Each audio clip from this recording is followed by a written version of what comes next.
नमस्कार मित्रांनो, स्वागत आहे तुमचं MSCIT स्टडी मटेरियल या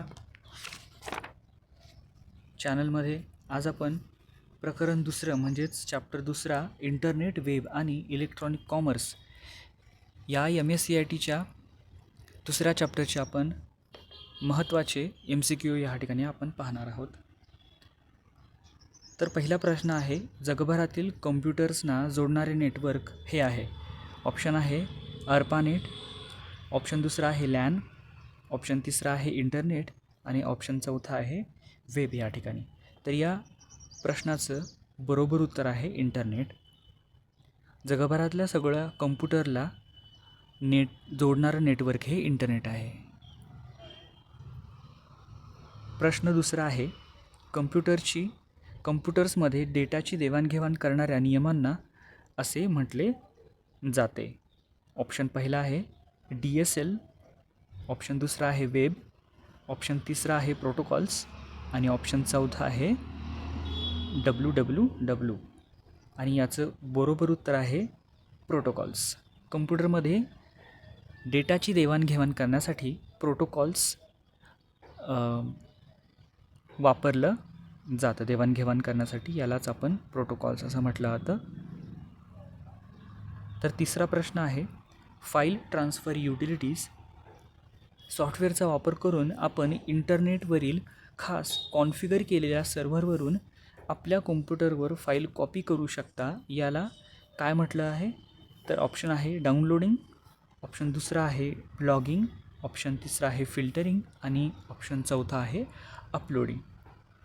तर विद्यार्थ्यांनो लक्षात घ्या, फाईल ट्रान्सफर युटिलिटीजचा किंवा सॉफ्टवेअरचा या ठिकाणी वापर करून आपण एखादं इंटरनेटवरचं खास कॉन्फिगर केलेल्या सर्व्हरवरून आपल्या कॉम्प्युटरवर एखादी फाईल आपण कॉपी करतो, त्याला आपण डाउनलोडिंग असं म्हणतो. ह्या प्रश्नाचं उत्तर आहे पहिलं डाउनलोडिंग. तर आता इंटरनेटवरील खास कॉन्फिगर केलेल्या सर्व्हरवरून आपल्या कॉम्प्युटरवर फाईल आपण कॉपी करतो म्हणजे नेमकं आपण काय करतो ह्या ठिकाणी मी तुम्हाला सांगतो.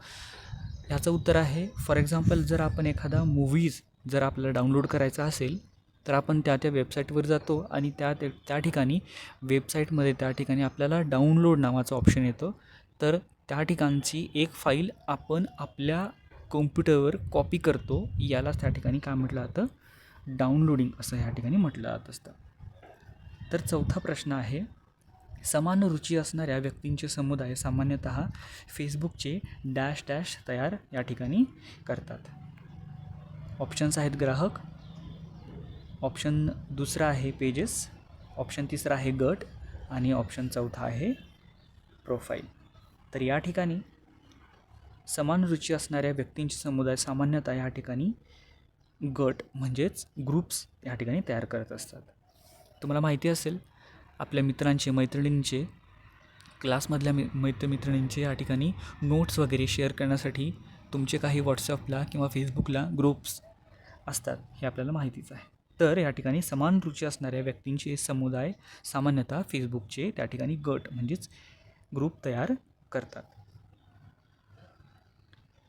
पाचवा प्रश्न आहे, ईमेल खात्याचा एक कोणता प्रकार आहे ज्याला वापरकर्त्याच्या कॉम्प्युटरवर ईमेल प्रोग्राम इन्स्टॉल करण्याची आवश्यकता नसते? अशा कोणत्या खात्याचा प्रकार आहे ज्याला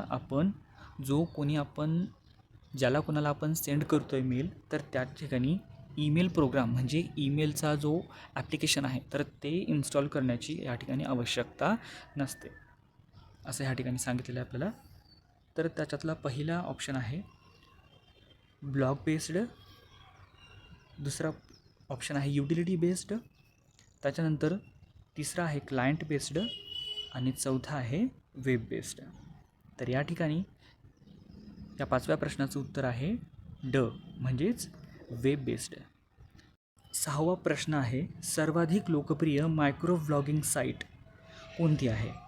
तर या ठिकाणी ऑप्शन्स आपण पाहूया. पहिला आहे लिंक्डइन, दुसरा आहे ट्विटर, तिसरा आहे गुगल प्लस आणि चौथा आहे विकिपीडिया. तर सर्वाधिक लोकप्रिय मायक्रो व्लॉगिंग जी साईट आहे तर त्याचं उत्तर आहे ट्विटर. या ठिकाणी ट्विटरचं नाव बदललेलं आहे, या ठिकाणी रिनेम झालेलं आहे, त्याचं नाव झालेलं आहे आता एक्स.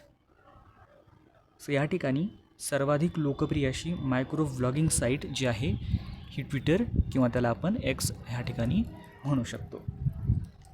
7वा प्रश्न पाहूया आपण. कीवर्डचा वापर करून सर्च इंजिन संबंधित साईट्सची यादी देते ज्यांना असे म्हणून ओळखले जाते.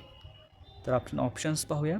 पहिला आहे व्लॉग्स, दुसरा आहे पॉडकास्ट, तिसरा आहे हिट्स आणि चौथा आहे स्ट्राईक्स. तर या ठिकाणी याचं बरोबर उत्तर आहे हिट्स. म्हणजेच कीवर्डचा वापर करून सर्च इंजिन्स या संबंधित साईटची यादी देते, त्यांना हिट्स असं म्हटलं जात असतं. पुढचा प्रश्न आहे 8वा. ही इंटरनेटकरिता पारंपरिक रोख रकमे समान आहे. ऑप्शन्स पाहूयात आपण. पहिलं डिजिटल कॅश, दुसरं FTP, तिसरं ई-कॉमर्स आणि चौथं आहे इंटरनेट डॉलर्स. तर या ठिकाणी याचं बरोबर उत्तर आहे डिजिटल कॅश. पुढचा 9वा प्रश्न. इंटरनेटचा अविरत विकास जो ऑब्जेक्ट्सना इंटरनेटवर डेटा पाठवण्याची आणि प्राप्त करण्याची अनुमती देतो. आपण ऑप्शन्स पाहूया. HTML, दुसरा ऑप्शन आहे सर्च इंजिन्स, तिसरा ऑप्शन आहे IoT आणि चौथा ऑप्शन आहे वेब 2.0. तर याचं बरोबर उत्तर आहे त्या ठिकाणी IoT म्हणजेच इंटरनेट ऑफ थिंग्स. तर इंटरनेटचा अविरत विकास म्हणजेच काय की एखाद्या ठिकाणचा डेटा आपल्याला दुसऱ्या एका ठिकाणी आपण बसून त्या ठिकाणी आपण पाहू शकतो, त्याला म्हणायचं आपण IoT. याचं एक उदाहरण मी तुम्हाला सांगतो की आपल्या घरात लावलेला CCTV आपण ऑफिसमध्ये किंवा गावी गेल्याच्या नंतरसुद्धा आपण ॲक्सेस करू शकतो त्या ठिकाणी, त्याला म्हणायचं आपण IoT म्हणजेच इंटरनेट ऑफ थिंग्स. 10वा प्रश्न आहे. क्लाउड कम्प्युटिंगचे 3 मूलभूत घटक म्हणजेच क्लायंट्स, इंटरनेट आणि कोणता. या ठिकाणी ऑप्शन्स आहेत. पहिला आहे CSS, दुसरा आहे स्ट्रीमिंग, तिसरा आहे सेवा प्रदाते आणि चौथा आहे वेब 3.0. तर या ठिकाणी याचं उत्तर आहे क्लाउड कम्प्युटिंगचे तिसरा मूलभूत घटक म्हणजेच क्लायंट, इंटरनेट आणि सेवा प्रदाते. माहिती आवडल्यास शेअर करा, सबस्क्राईब करा आणि व्हिडिओला लाईक करा. धन्यवाद.